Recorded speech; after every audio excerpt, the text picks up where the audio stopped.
My name is Adrian. My wife cheated with my boss, got me fired. But I had the keys to everything.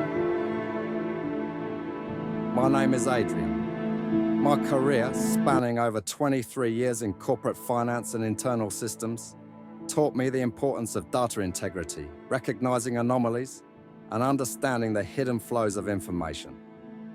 My personal life, for 23 years, was built around what I believe was a stable partnership with my wife, Samantha, and the cornerstone of our family, our 2 children. I viewed life as a complex system, one that, with careful management and honesty, could operate efficiently. I was wrong. Systems can be compromised, data can be corrupted, and the most critical failures often come from within. For a significant portion of my career, I worked at Sterling Capital Group. It was a large, seemingly reputable global investment firm. My position as a senior financial analyst, overseeing internal audits and compliance for the last 5 years, gave me a unique perspective on its operations. I saw the incoming and outgoing data, I saw the patterns, and over time I started seeing things that didn't fit the standard model of legitimate business. My wife, Samantha, was outwardly supportive of my career. She enjoyed the stability it provided for our family and our children.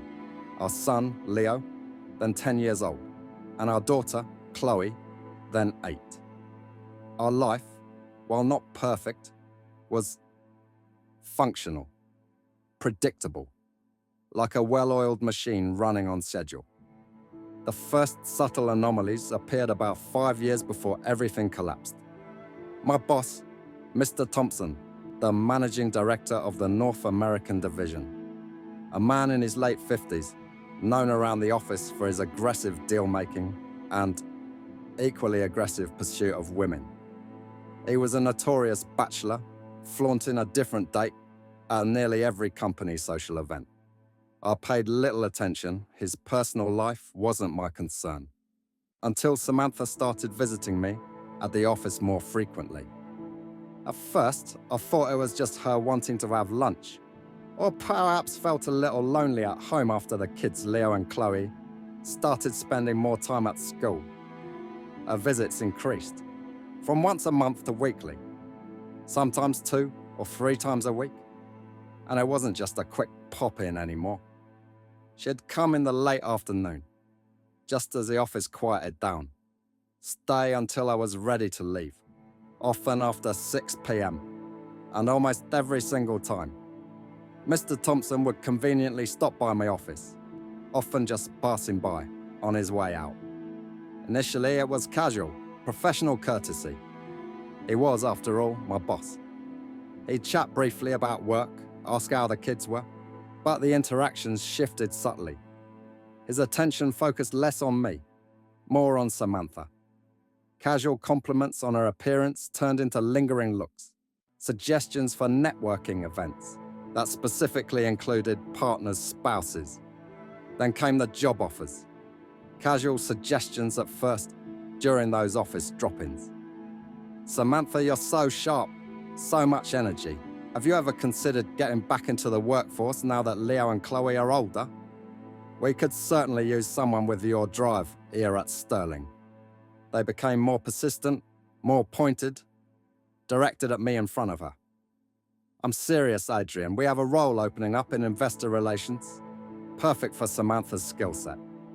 She should really think about putting her talents to use here.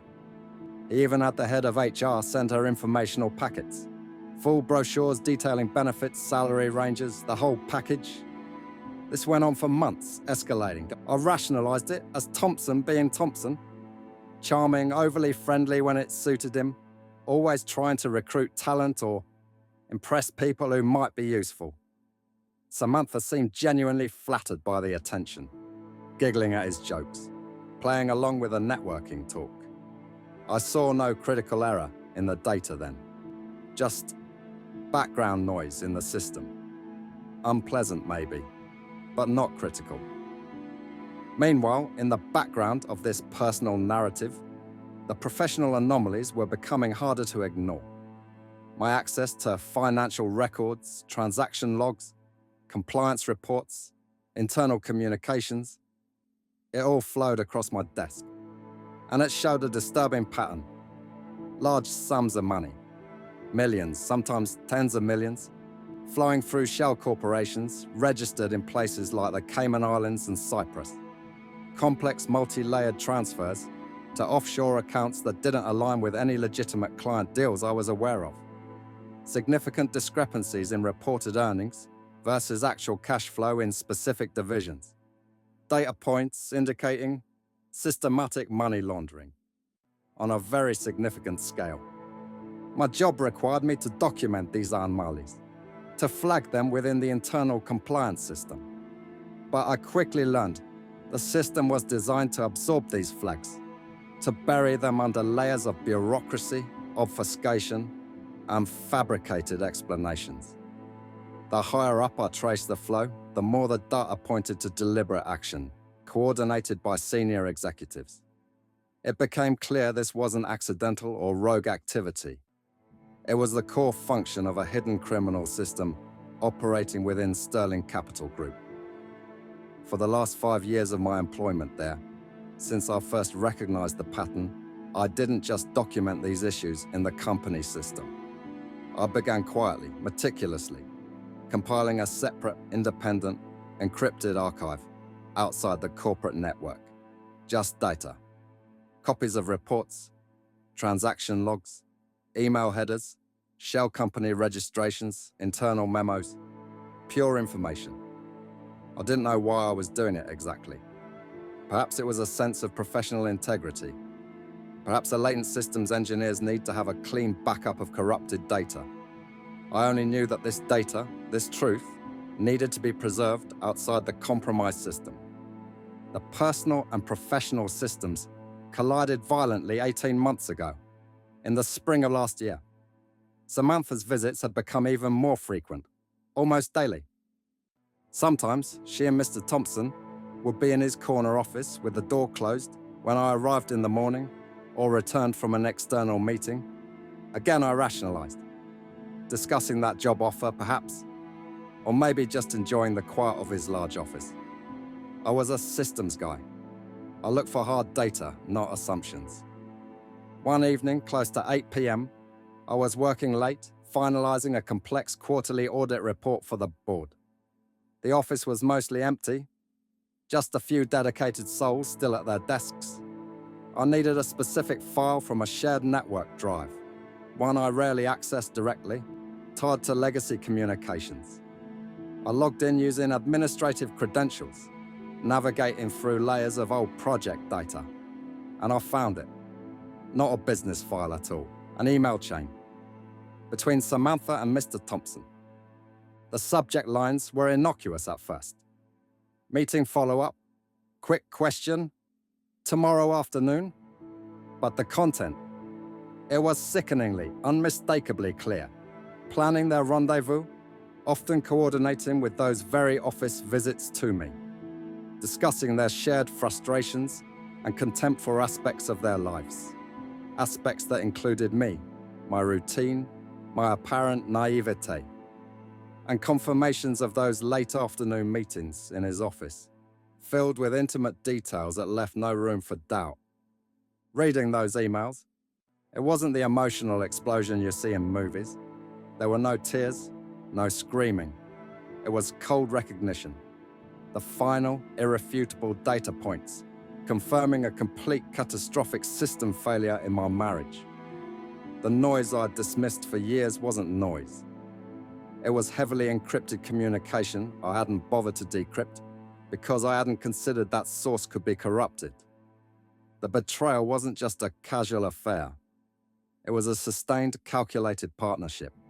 A deliberate move on both their parts, executed right under my nose, using my workplace, my office door, as a cover for their rendezvous point.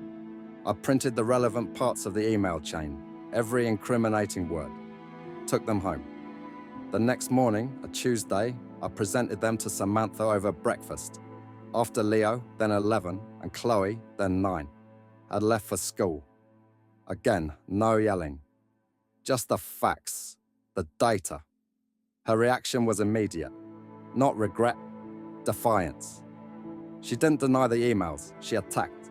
She pivoted, blame me. You're never home. You're obsessed with your work. Harrison understands me in a way you never could. It was a rapid deployment of corrupted, self-serving logic, designed to shift blame. By that afternoon, she had packed bags. Not just hers. The children's too. While I was out briefly, trying to process the morning, she took Leo and Chloe from school. She had left a note on the kitchen counter. A cold, clinical message claiming I was abusive, neglectful, emotionally distant, using standard phrases straight from a legal playbook I assume Mr. Thompson or his high-priced lawyers provided her. She vanished, taking the kids with her. Just gone. My home system was empty, a critical subsystem disconnected without protocol. Mr. Thompson moved swiftly. With Samantha gone and the affair now potentially exposed to me, my knowledge of the company's illicit activities became a direct, immediate threat. He needed to neutralize me, permanently. 2 days after Samantha left, on Thursday morning, I was called into Mr. Thompson's office. His demeanor was different, cold, hard. No more fake charm or questions about my family. Just him, sitting behind his large mahogany desk. No HR representative present for official protocol. "Adrian," he said, his voice flat, "we have had to make some difficult decisions. Your position is being eliminated as part of a company-wide restructuring, effective immediately." 23 years.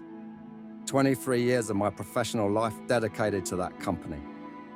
Years of building systems, ensuring compliance, and quietly uncovering the rot within. And the excuse was restructuring. I knew the truth. He was firing me because Samantha was gone. Their affair was exposed to me, and he knew or suspected that I knew too much about his real work. I asked about my severance package, standard procedure after decades of employment, especially for air structuring. He waved a hand dismissively, a subtle show of power. "Company policy. Position elimination without cause does not qualify for severance at your level. You'll receive your final paycheck, of course, and reimbursement for accrued vacation time. That's all." A lie. A blatant, verifiable lie designed to cut me off financially, to add financial panic to my personal devastation. But challenging it through internal channels or standard legal channels would take time. Months. Maybe a year. Time he assumed I wouldn't have. Drowning in the personal fallout of losing my wife and children, and now my career. He thought he was locking me out of his system, removing the problematic data point. He saw my personal life in ruins. Wife gone, kids gone, and assumed I was too crippled, too emotionally devastated to fight back on a professional level. He thought he had won. Samantha was gone. The source of the immediate personal problem removed. I was gone. The source of the existential professional threat eliminated. He thought his secrets, his billions in illicit funds, his carefully constructed criminal empire was safe. He had no idea.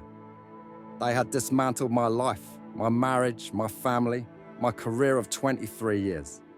They thought they had buried me under the weight of personal loss and abrupt professional termination.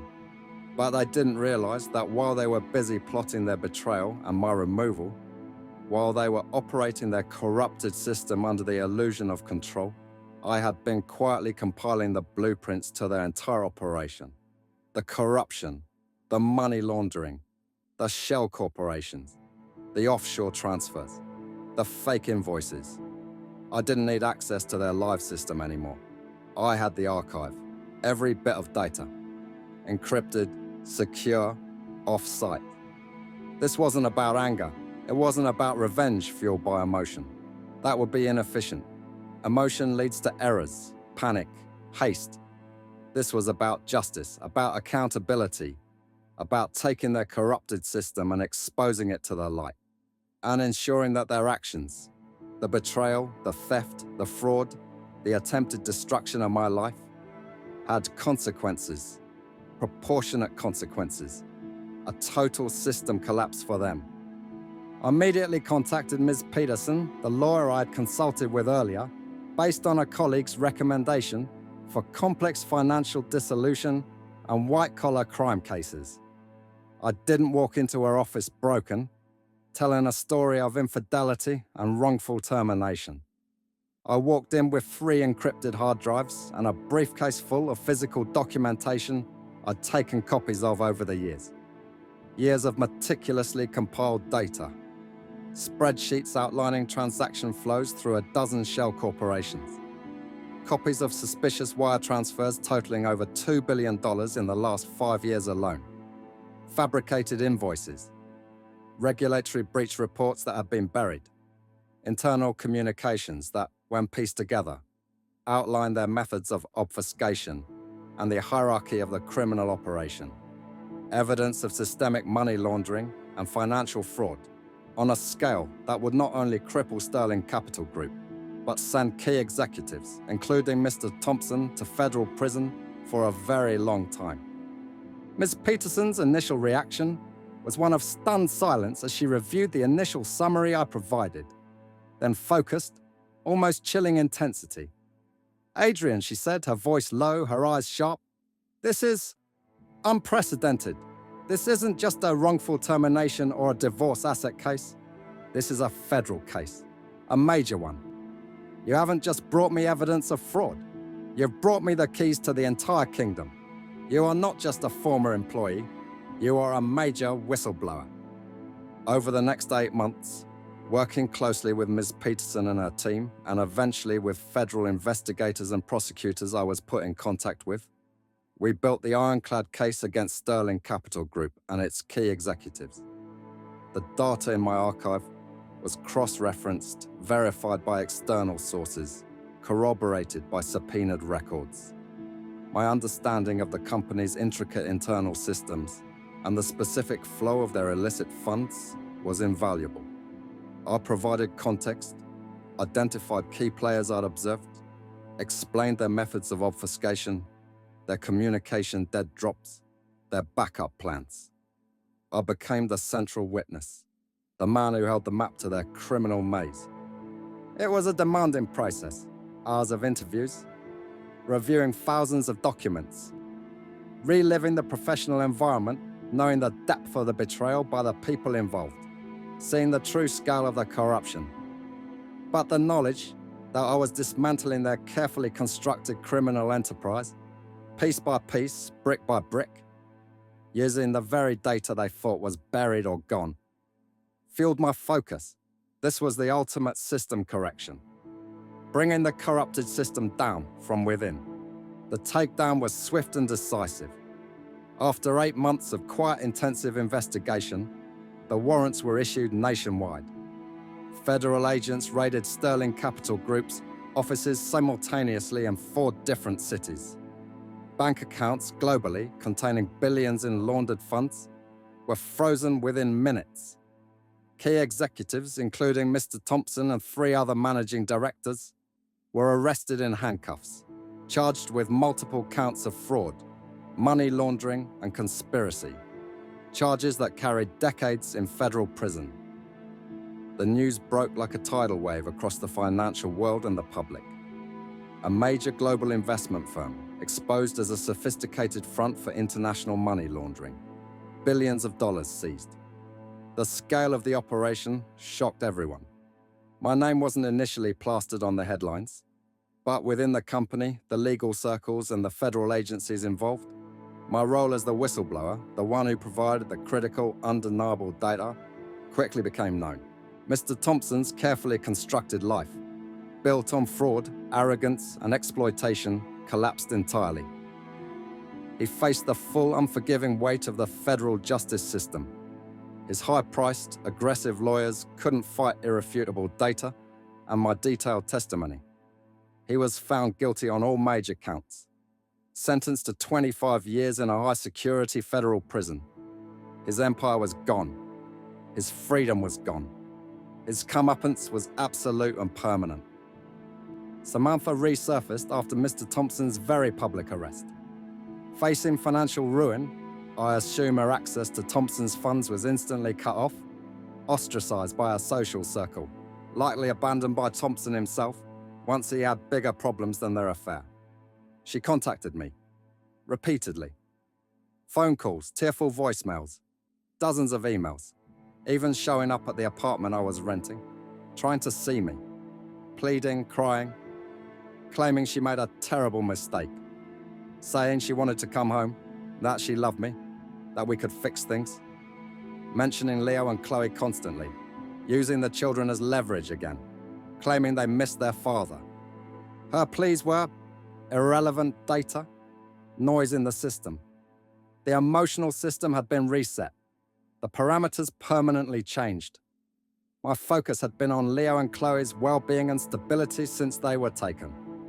With Ms. Peterson's help, we quickly established a clear legal path to ensure their safety and my access. Samantha's choices had consequences. Consequences she had to face alone. I agreed to meet her once briefly in Ms. Peterson's office. Not with anger, not with satisfaction, just finality. I looked at her, this woman I'd been married to for over 2 decades, and told her the system was closed. There was no pathway back.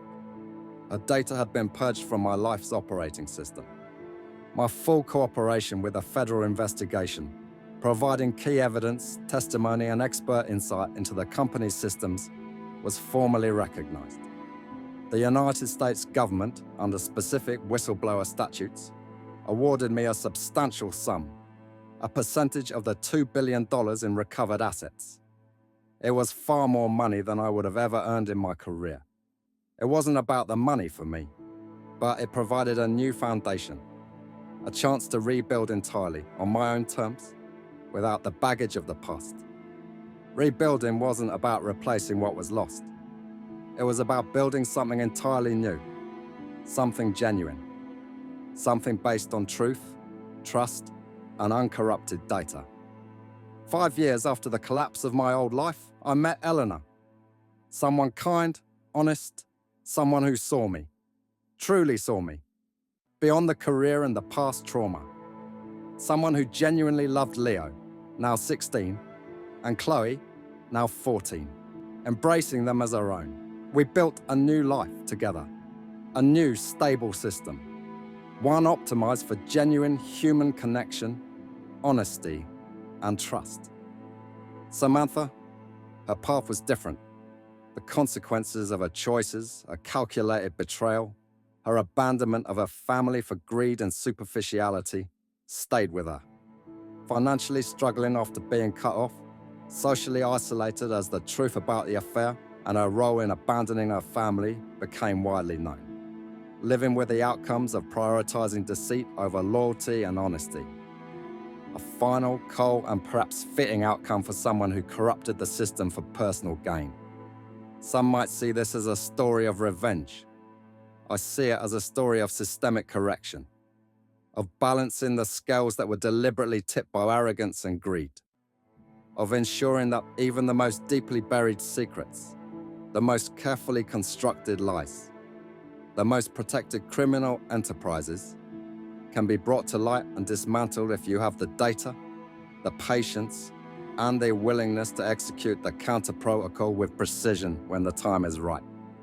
It wasn't emotional, it was logical, it was necessary. It was just... Have you ever uncovered a hidden system of betrayal or corruption? How did you handle it? Share your own moments of cold justice in the comments below.